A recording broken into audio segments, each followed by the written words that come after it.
Chefchaouen, painted ambience. Set amidst the Rif Mountains, Chefchaouen, also known as the Blue City, is a small town in a huge landscape.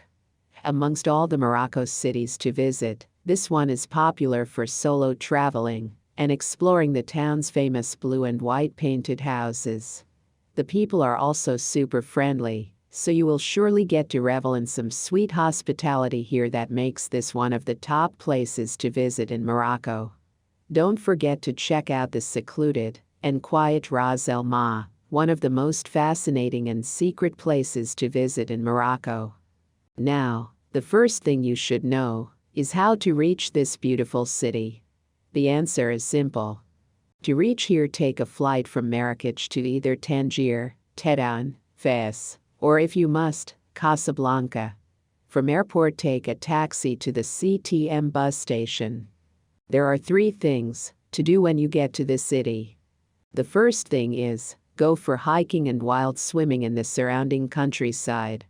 The second thing is, enjoy a drink amidst the architecture of the Outa El Hammam Square.